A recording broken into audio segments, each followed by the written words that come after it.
an original story narrated exclusively for Love Written in Silence. Margaret Westerly's hands trembled as she stood alone in the vast ducal bedchamber, the wedding gown's delicate lace catching the firelight, while her reflection in the mirror revealed not a bride, but an impostor. Outside the door, the Duke of Blackwood's measured footsteps approached with the inevitable rhythm of judgment, his shadow stretching beneath the doorframe before he appeared. Tall and unyielding in the threshold, his dark eyes narrowed as they swept over her face, recognition and suspicion hardening his features into a mask of controlled fury. Margaret hid her chin despite the terror clawing at her throat, knowing the moment of revelation had arrived sooner than she had prepared for. The Duke closed the heavy door behind him with deliberate slowness, the sound of the latch echoing like a prison cell being sealed, trapping them both in a dangerous truth neither had anticipated. The Duke of Blackwood stood at the window of his study, watching snowflakes drift across the grounds of his estate. Lord Westerly shifted uncomfortably in his chair, the leather creaking beneath his substantial weight. "Your daughter for my protection," the Duke said, his voice as cold as the winter air outside. "That is the arrangement." "Elizabeth is a jewel, Your Grace," Lord Westerly replied, dabbing his forehead with a handkerchief. "She will make you a proper duchess." The Duke didn't turn. "I care nothing for jewels. I require an heir and the dissolution of your claim to the Eastern properties." Nothing more. What remained unspoken hung heavy between them. That the once proud Westerly family now teetered on the edge of ruin, that this marriage would save them from debtor's prison, and that the Duke of Blackwood was purchasing a bride from his oldest enemy, purely to secure his bloodline and expand his holdings. "The wedding will be in 3 weeks," the Duke declared. "I trust that is sufficient time for preparations." Lord Westerly bowed deeply as he backed toward the door. "Most generous, Your Grace." In the carriage ride home, Lord Westerly's jovial facade crumbled. "Disaster," he muttered to his wife. "Complete disaster." Lady Westerly clutched her reticule. "What's happened?" "Elizabeth is gone. Ran off with that music master 2 days ago. Left a note. They're bound for the continent. God in heaven," Lady Westerly whispered. "The Duke will destroy us. Unless—" Lord Westerly's gaze drifted to the window of their modest town house, where a slender figure sat reading by candlelight. Margaret could take her place. Margaret, our plain, bookish daughter. The Duke has never even seen her, nor Elizabeth, save for a miniature painted 5 years ago. The girls are similar enough. By the time he discovers the truth, the marriage will be binding. "It's madness," Lady Westerly protested, but without conviction. Margaret listened in stunned silence from the shadows of the hallway as her parents plotted. Later, alone in her room, she stared at her reflection. Unlike her beautiful twin, Margaret had always been overlooked, valued only for her skill with numbers and household management. "You must do this," her father insisted the next morning. "For the family, for your mother, for the roof over our heads." Margaret closed her eyes. "And if he discovers the deception, he won't.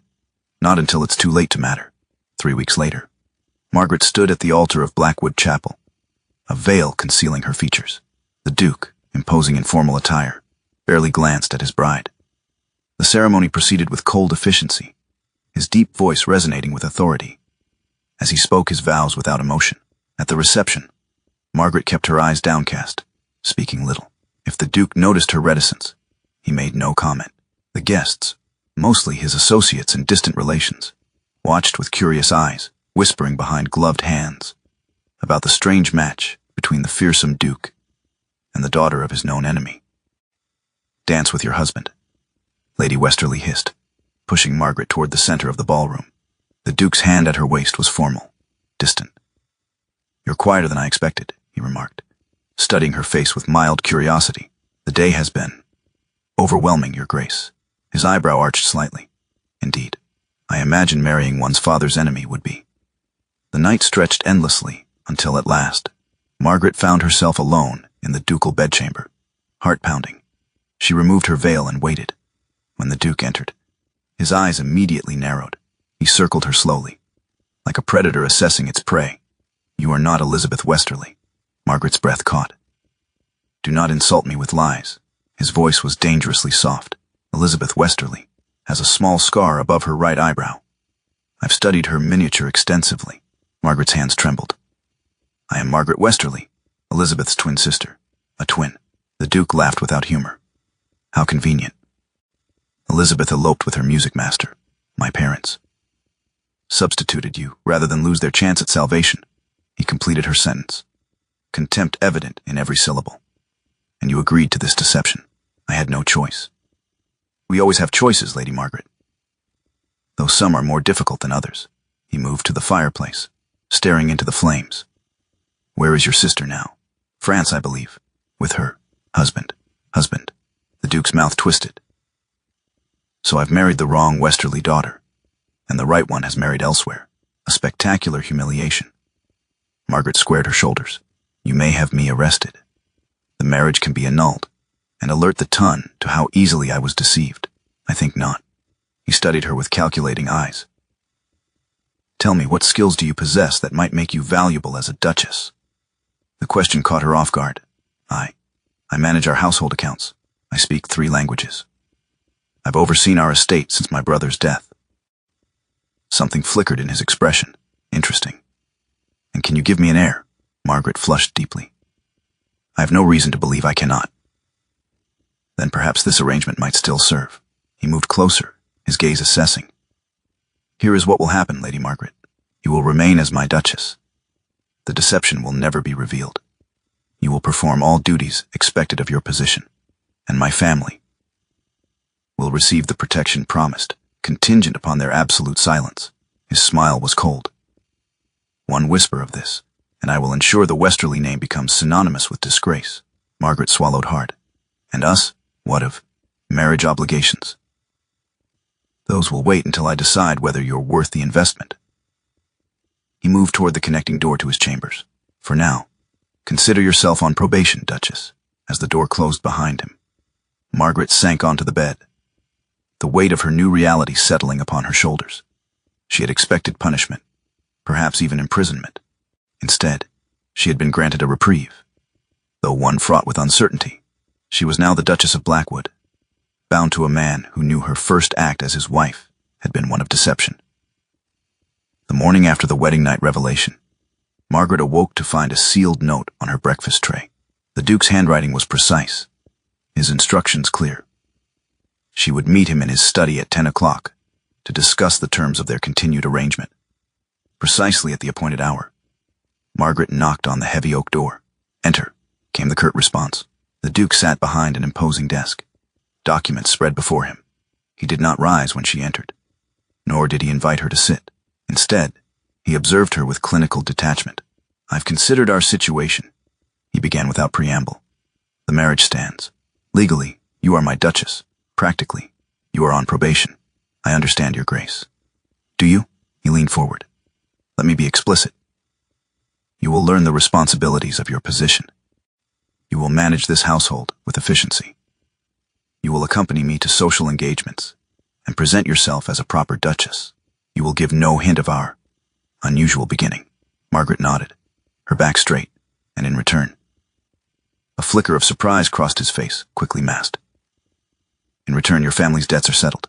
They retain their home. And you, he paused, you gain the protection of my name and position.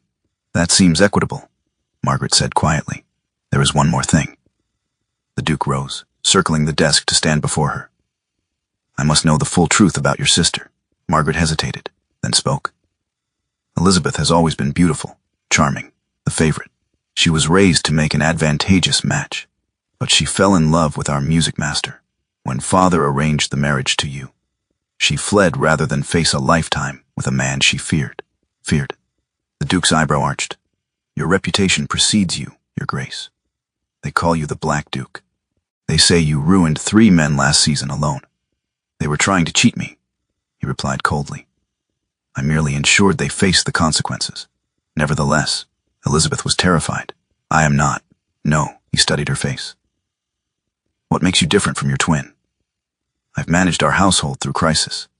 I've negotiated with creditors. I've faced difficult truths. Margaret met his gaze steadily. I understand that marriage is often a business arrangement, not a romance. Something shifted in the Duke's expression, not warmth, but perhaps a glimmer of respect. Very well. We have an understanding. You will begin your duties immediately. Over the following days, Margaret established herself in her new role. She rose early, reviewed household accounts, met with staff, and learned the complex workings of Blackwood Manor. The Duke observed from a distance, offering neither praise nor criticism. Their interactions remained formal, limited to necessary exchanges over meals or brief meetings to discuss household matters. They occupied separate bedchambers, and the Duke made no move to claim his marital rights. The staff watched this unusual arrangement with curious eyes. Mrs. Winters, the housekeeper who had served the Blackwood family for 30 years, was particularly observant. "The master's different with this one," she remarked to Mr. Finch, the butler, as they watched Margaret inspect the linen inventories. "Different how?" Finch inquired, polishing a silver candlestick. "He watches her. Not like he's suspicious, mind you. Like he's interested." Mrs. Winters nodded knowingly. "Hasn't been interested in anything but business since his father died, a week into this arrangement." Margaret was reviewing the household ledgers when she discovered concerning discrepancies. That evening, she requested a private audience with the Duke. "The estate's finances are not as they should be," she said without preamble, spreading the ledgers before him. The Duke's expression darkened. "Explain." "Your steward has been mismanaging funds. Not stealing, precisely, but allocating resources poorly." She pointed to several entries. "Here and here. The eastern tenant farms are receiving insufficient investment, while the hunting grounds are over-maintained." He studied the figures, his brow furrowed. "How did you determine this?"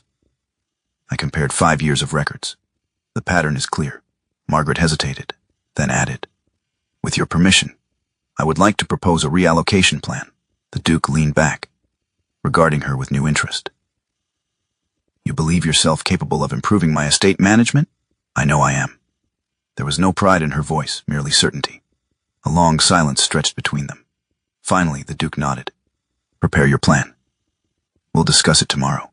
That night, as Margaret worked late in her chambers, a soft knock interrupted her. To her surprise, the Duke himself stood in the doorway, a decanter and 2 glasses in hand. "You missed dinner," he said, entering without invitation. "I thought you might need refreshment." Margaret set down her pen. "Thank you, Your Grace." He poured 2 measures of amber liquid. "Blackwood. Just Blackwood in private." She accepted the glass, their fingers brushing momentarily. "Is that your preference, or your name?" A ghost of a smile touched his lips. "Both." They drank in silence, the fire crackling in the grate. "Why did you agree?" he asked suddenly. "To take your sister's place. The truth." Margaret considered the question. "At first, because I had no choice. My parents insisted. But also," she met his gaze, "because I've always been the practical one, the one who solves problems. This was a problem I could solve, by sacrificing yourself, by making a strategic alliance." She set down her glass. "Not so different from what you intended." The Duke studied her face in the firelight. "Perhaps we are not so ill-matched after all, Margaret Westerly." It was the first time he had used her given name. Something shifted between them. Not affection, not yet, but the foundation of a different kind of understanding. "Good night, Blackwood," she said softly. He inclined his head. "Good night, Duchess." As January yielded to February, Margaret's role at Blackwood Manor evolved beyond mere performance. The Duke had approved her financial reorganization plan with minimal changes, granting her unprecedented authority over estate matters.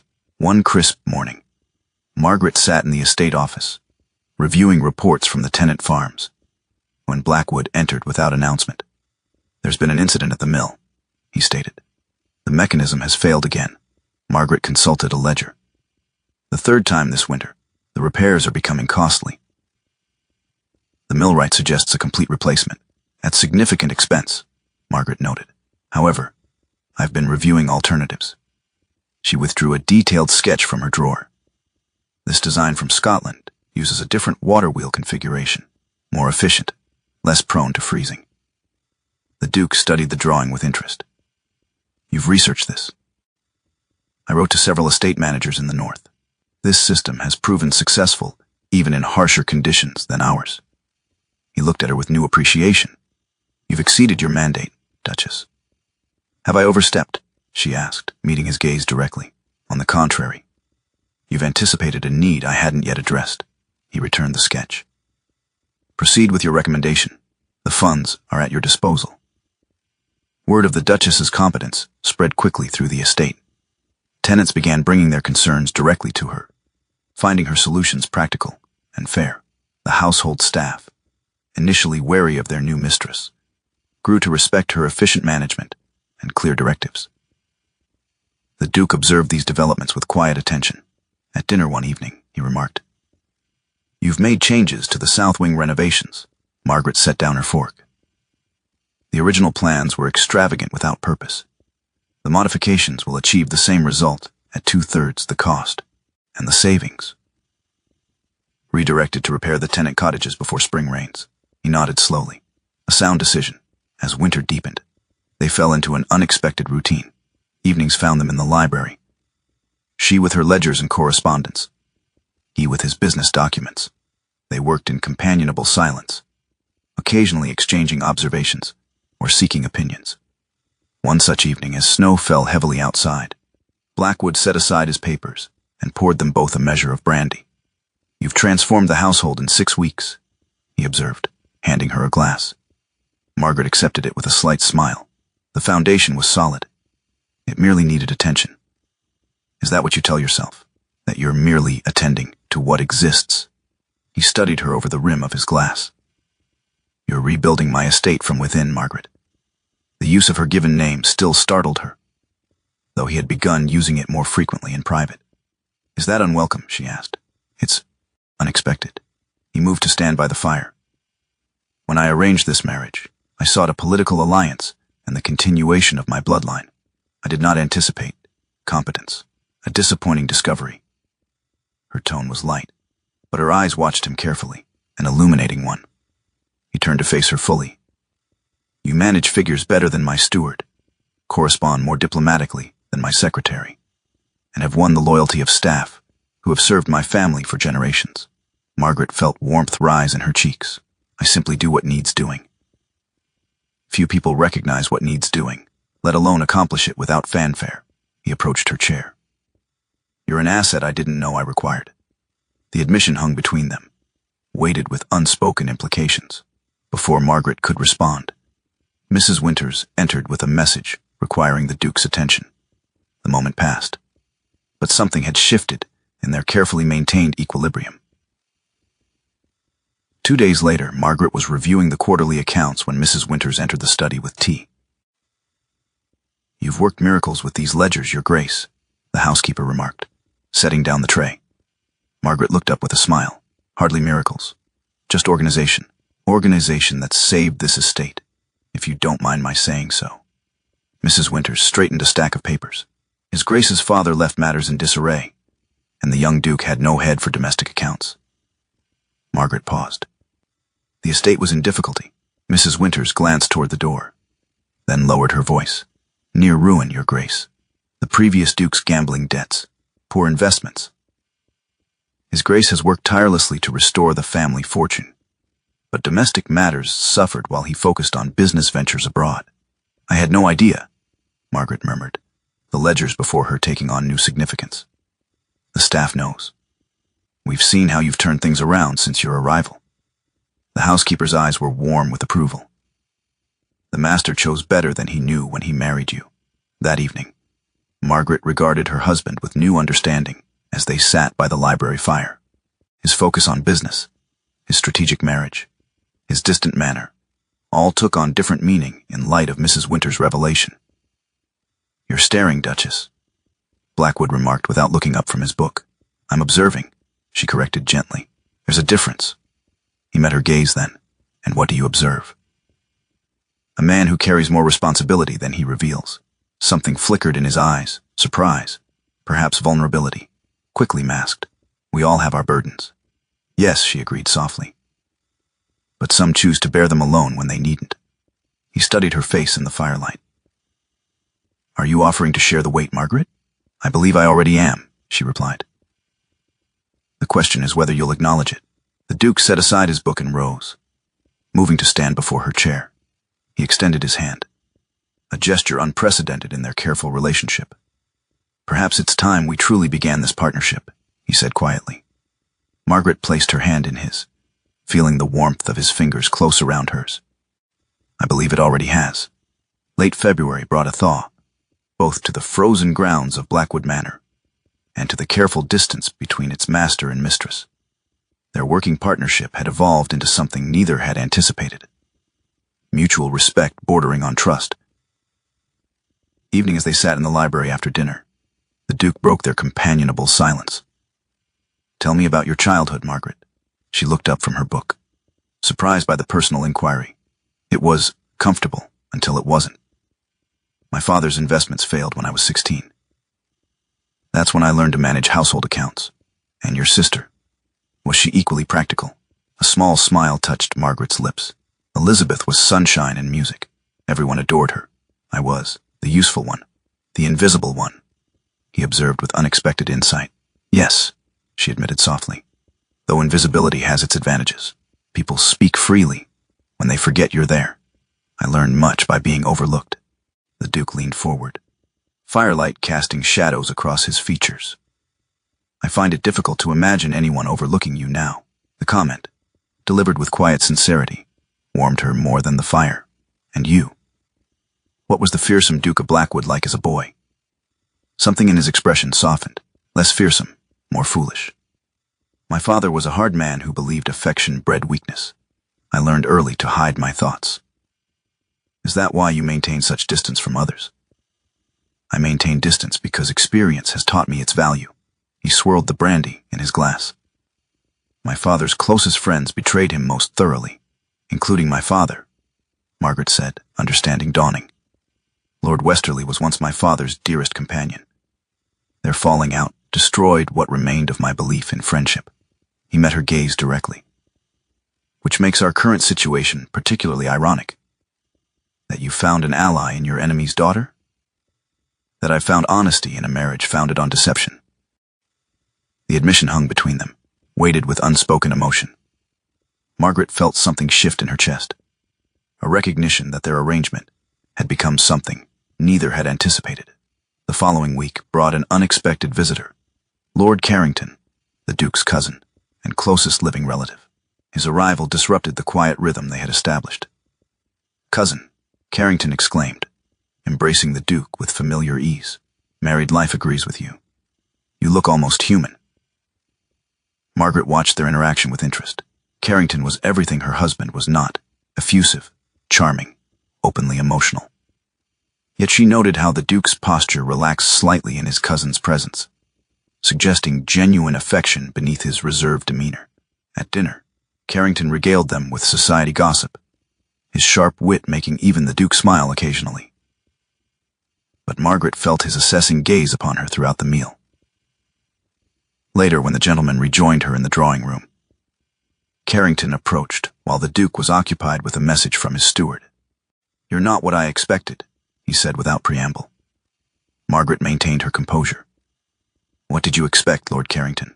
A fragile society beauty, perhaps, or a scheming opportunist?" His eyes were kind but penetrating. "Instead, I find a woman of substance who has somehow breached my cousin's formidable defenses. You overestimate my influence." "I don't think so." Carrington glanced toward the Duke. "I've known him since childhood. He doesn't look at people the way he looks at you." Before she could respond, the Duke rejoined them, and the conversation shifted to safer topics, but Carrington's words lingered in her mind. That night, a fierce storm rattled the windows of Blackwood Manor. Margaret, unable to sleep, lit a candle and made her way to the library. To her surprise, she found the Duke already there, standing by the window watching lightning illuminate the grounds. "Blackwood," she said softly. He turned, and she was struck by the unguarded expression on his face, a vulnerability she had never witnessed before. "Margaret, you should be asleep, as should you."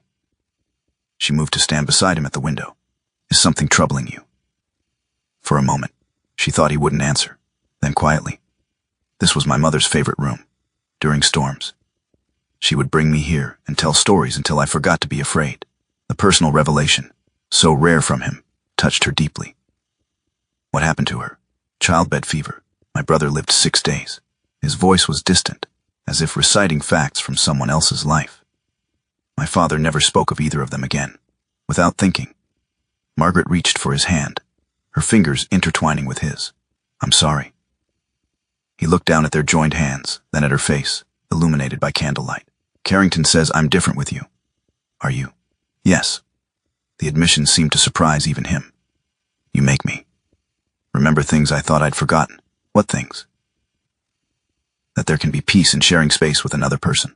That not all vulnerabilities are weaknesses." His thumb traced a gentle pattern on her palm. "That perhaps there is value in being known." The intimacy of the moment wrapped around them like a physical presence. Margaret felt her heartbeat quicken as he moved closer, his free hand rising to trace the curve of her cheek. "I never expected you," he murmured. "Nor I you," she whispered back. When his lips met hers, it was not the claiming kiss she had once feared, but a question, an offering. Margaret answered with her own gentle pressure, the candle's flame casting their shadows as one against the rain-lashed windows. March arrived with unexpected warmth and unwelcome news. Margaret was reviewing correspondence in the morning room when the Duke entered, his expression grave. "A carriage has been spotted approaching from the East Road," he said without preamble, flying westerly colors. Margaret set down her pen. "My parents?" "I believe not." His jaw tightened. The advance rider mentioned a female passenger. Understanding dawned with cold clarity. "Elizabeth." "It would seem your sister has returned from her continental adventure." Margaret rose, steadying herself against the desk. "What will you do?" "That depends entirely on her purpose here." His eyes held hers. "And on what you wish me to do." The question surprised her. "You're asking my opinion." "I'm asking your preference, Margaret." His voice softened slightly. "This concerns you as much as me." Before she could respond, Finch appeared at the door.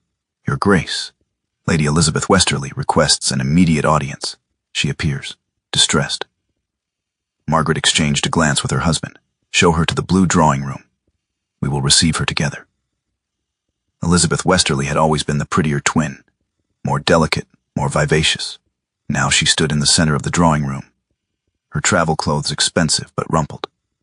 Her eyes reddened from crying. "Maggie," she gasped, rushing forward. "Thank God you're here," Father said. She stopped abruptly, noticing the Duke's presence. "Your Grace," she curtsied deeply. I don't understand." "That much is evident," the Duke replied coolly. "Perhaps you should explain your presence in my home, Lady Elizabeth." Elizabeth's gaze darted between them, confusion evident. "But Father wrote that Maggie was here as your ward, that you had taken her in after." She broke off, realization dawning. "Oh, Maggie, what have they done to you?" Margaret maintained her composure. "Nothing has been done to me, Elizabeth. I am the Duchess of Blackwood." "But that's impossible." "I was the one promised to the Duke." "The same Duke you fled rather than marry," Margaret reminded her gently. Elizabeth's face crumpled. "Henri abandoned me in Paris, took my jewels, my money, everything. Father refused to send funds. I had nowhere else to go." The Duke's expression remained impassive. "And now you've come to claim what you rejected. I didn't know." Elizabeth looked between them again. "Maggie, are you truly married to him? Legally?" "Yes," Margaret answered firmly.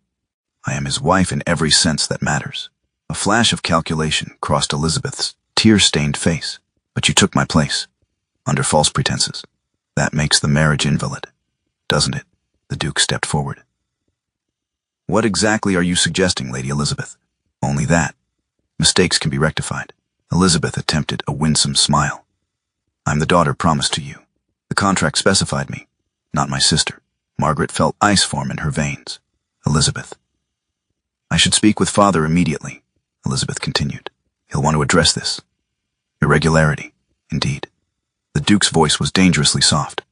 "And where is Lord Westerly now?" "At the King's Arms in the village.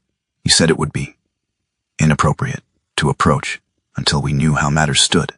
Elizabeth's gaze dropped. "He has documents, legal opinions." Understanding crystallized with terrible clarity. Margaret turned to her husband. "They mean to challenge our marriage, to replace me with Elizabeth, now that her elopement has failed." The Duke's expression hardened into something she hadn't seen since their earliest days together. "Lady Elizabeth, You will be shown to a guest chamber. You will remain there until summoned. Is that clear? Once Elizabeth had been escorted away, Margaret faced her husband. They planned this. My father, perhaps even my mother. They've been waiting for Elizabeth's return to leverage her claim. The question is why now? The Duke paced the room. What has changed to make this scheme worth attempting? Perhaps news of the estate's recovery has reached them, Margaret suggested. The improvements to the tenant farms, the mill renovation, signs of prosperity would not go unnoticed. Prosperity you created, he reminded her, his gaze softening momentarily. This changes nothing between us, Margaret. It changes everything, she countered. If they bring a formal challenge, let them try. His voice was steel. I have resources they cannot imagine, but the challenge came faster, and with more force than either anticipated. By evening, a royal messenger arrived bearing a summons. The marriage between the Duke of Blackwood and Margaret Westerly was to be reviewed by a special tribunal on grounds of fraudulent representation and breach of contract. Lord Westerly had not wasted time. He had petitioned the Lord Chancellor directly, claiming his elder daughter had been coerced into impersonating her sister, that the Duke had discovered the deception and kept her prisoner, and that the marriage had never been properly consummated. These accusations are absurd, the Duke raged, pacing the library after reading the document. No tribunal would. They would if the Lord Chancellor has reason to favor my father, Margaret interrupted quietly. And given your history of conflicts with the Crown's representatives, they might welcome an opportunity to humble you. The Duke stilled, studying her face. You've thought this through. I've had hours to consider it. She met his gaze steadily. There's only one solution. I will not surrender you, he stated flatly. Nor am I suggesting you should. Margaret rose, moving to stand before him. But I must speak first, before they can present their narrative. I must tell the truth, on my terms. It's dangerous. If you admit to the initial deception, then I control how that story is told. She placed her hand on his arm. Trust me, Blackwood, as I have come to trust you. The tribunal convened 3 days later in the county magistrate's hall. The atmosphere was tense. The room crowded with spectators eager to witness the potential downfall of the formidable Duke of Blackwood. Lord Westerly sat with Elizabeth beside him, both dressed in somber, respectable attire that suggested injured innocence. Their solicitor shuffled papers importantly, casting significant glances toward the magistrates.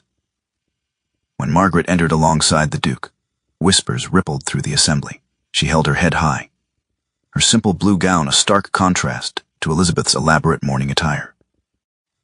Before Lord Westerly's solicitor could speak, Margaret stepped forward. My lords, I request the right to address this tribunal first, as the person most directly affected by these proceedings. The senior magistrate looked surprised, but nodded. Proceed, madam. Margaret took a deep breath and faced the tribunal squarely. My name is Margaret Westerly, and I am the Duchess of Blackwood. I came to my marriage through deception, but I have remained in it through choice, both his and mine. The room fell silent as she began to speak her truth. 3 months ago, I stood at the altar of Blackwood Chapel, wearing my sister's identity like an ill-fitting garment. Margaret began, her voice clear and steady.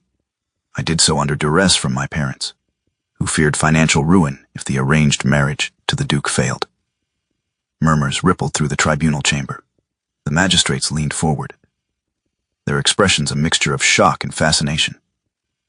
On our wedding night, the Duke discovered the deception immediately. Margaret's gaze remained unwavering. He had every right to have me arrested, to expose my family's fraud, to annul the marriage.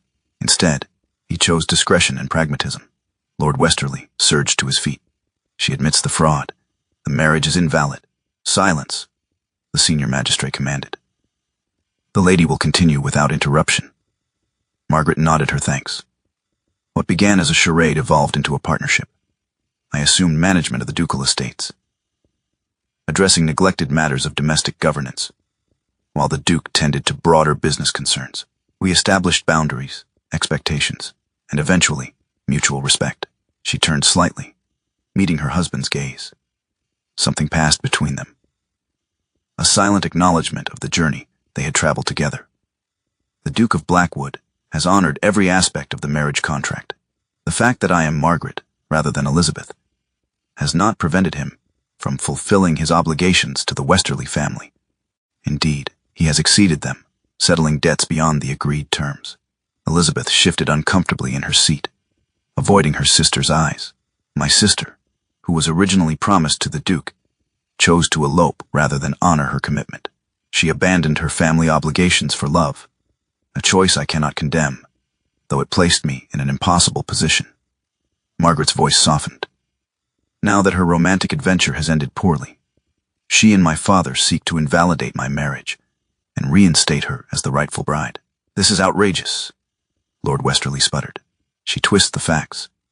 The facts are clear, Lord Westerly, Margaret countered firmly. You arranged a marriage for financial gain.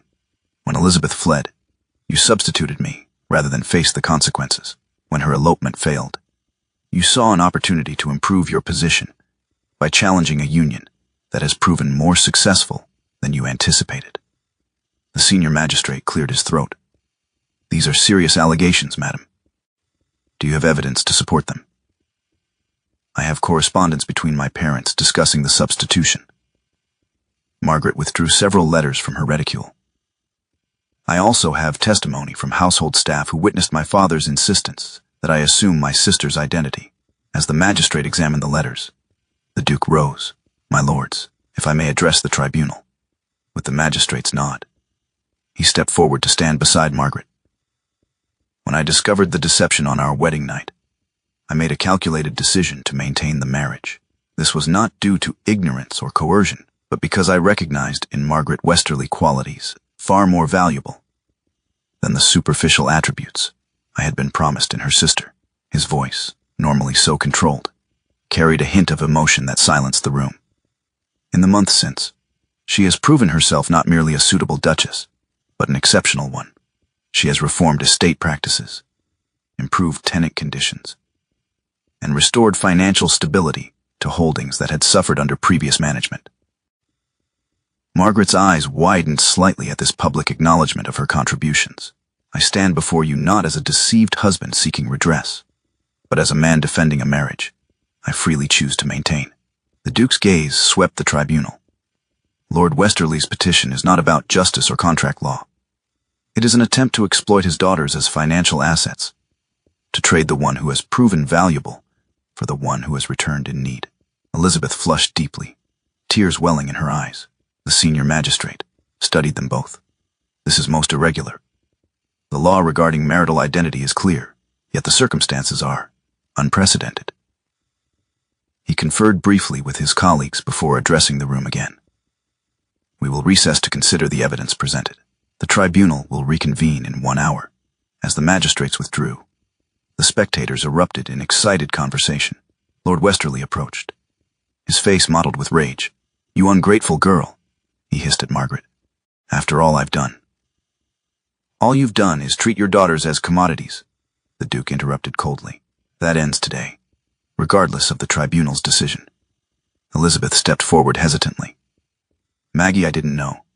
Father said you were unhappy, that the Duke was cruel. Margaret regarded her sister with a mixture of compassion and weariness. He told you what you needed to hear to play your part, just as he told me what I needed to hear to play mine. What will happen to me now? Elizabeth whispered, vulnerability replacing calculation in her expression. Before Margaret could respond, the Duke spoke. Lady Elizabeth, whatever the tribunal decides, provisions will be made for your security. You will not be abandoned. The hour passed with excruciating slowness. Margaret and the Duke sat side by side, not speaking, but drawing strength from each other's presence.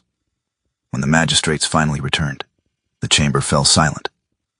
This tribunal has reviewed the evidence and testimony presented, the senior magistrate announced. While the circumstances of the marriage between the Duke of Blackwood and Margaret Westerly began with deception, several factors must be considered. He consulted his notes. First, the Duke, as the injured party, does not seek annulment, but rather affirms the marriage. Second, the contract between the Westerly and Blackwood families has been fulfilled in all material aspects. Third, the deception was perpetrated not by Margaret Westerly herself, but by her parents, placing her in a position of coercion. Lord Westerly shifted uncomfortably as several disapproving glances were directed his way. Therefore, it is the finding of this tribunal that the marriage stands legal and binding. Lady Margaret Westerly is, in law and fact, the Duchess of Blackwood. The magistrate's stern gaze swept the room. Furthermore, this tribunal recommends that Lord Westerly face separate proceedings regarding his conduct in this matter. Relief washed over Margaret in a dizzying wave. Beside her, she felt the Duke exhale slowly, his hand finding hers beneath the table. This tribunal is adjourned, the magistrate declared, bringing down his gavel with finality. As the spectators dispersed, discussing the sensational outcome, the Duke led Margaret through a side entrance to avoid the curious crowds. Their carriage waited in a private courtyard, a footman holding the door. Once inside, with privacy screens drawn, Margaret finally allowed herself to tremble. It's over. Yes, the Duke, her husband, studied her face in the dim light. You were magnificent. I was terrified, she admitted. Yet you spoke with more courage and clarity than anyone in that room. His hand covered hers. You claimed your place not as my wife, but as yourself. Is that what I did? A small smile touched her lips. I thought I was fighting for our marriage. Our marriage. He repeated the words as if testing their weight. Not the arrangement we began with, but something we've built together. Yes. Margaret met his gaze steadily. Something worth defending. They rode in companionable silence for several minutes before the Duke spoke again. There will be gossip, of course. Society loves nothing more than a scandal involving one of their own. Does that concern you? Does it concern you? He countered. You'll face the brunt of it. Margaret considered this. I've spent my life being overlooked or underestimated. Being the subject of gossip seems a strange sort of progress. A rare smile transformed his features. You continue to surprise me, Margaret Westerly. Blackwood, she corrected softly. Margaret Blackwood. His expression grew serious. There's something I haven't told you. Something I should have said before the tribunal. Margaret waited, suddenly apprehensive. I love you. The words were simple, direct, without embellishment. Not for your usefulness or competence, though I value both, but for your courage, your integrity, your unwavering strength. The declaration, so unexpected from this most controlled of men, left her momentarily speechless. You don't need to respond, he continued. I simply wanted you to know that what began as strategy has become the most fortunate circumstance of my life. Margaret reached across the space between them, her fingers tracing the line of his jaw. I love you too, she whispered. Not for your title or position, but for the man who saw value in me when no one else did, who gave me the freedom to become myself. When he kissed her, it was different from their previous encounters. Not a question or an exploration, but a promise. A beginning. The following spring found them walking the grounds of Blackwood Manor, surveying the improvements to the tenant cottages. New roofs gleamed in the sunshine. Children played in yards now properly drained and fenced. The miller says the new wheel has increased production by nearly 30%, Margaret reported, consulting her notebook. And the lambing has exceeded expectations. The Duke nodded approvingly, but his attention seemed elsewhere. Do you ever regret it? He asked suddenly. Taking your sister's place. Margaret considered the question seriously. I regret the deception, but not the outcome. She closed her notebook. Had Elizabeth married you as planned, neither of you would have found happiness. She would have wilted under your expectations. And you would have grown to resent her frivolity, while you and I found unexpected compatibility. She smiled up at him. Two practical people who discovered something impractical together. Love, he supplied, the word still sounding new on his lips. Yes. Margaret took his arm as they continued their walk. Though I maintain that loving you is the most practical decision I've ever made. His laughter, once so rare, came easily now, and I, who prided myself on cold calculation, find that loving you is the most irrational and necessary choice of my life. As they crested the hill overlooking their estate, Margaret felt a sense of rightness settle over her. What had begun in deception had transformed, through choice and truth, into something neither of them had sought but both now treasured beyond measure. The Duke of Blackwood had indeed married his enemy's daughter, just not the one anyone had expected. And in doing so, both had found not merely an advantageous arrangement, but a partnership founded on the most solid foundation of all: truth freely chosen and love honestly earned.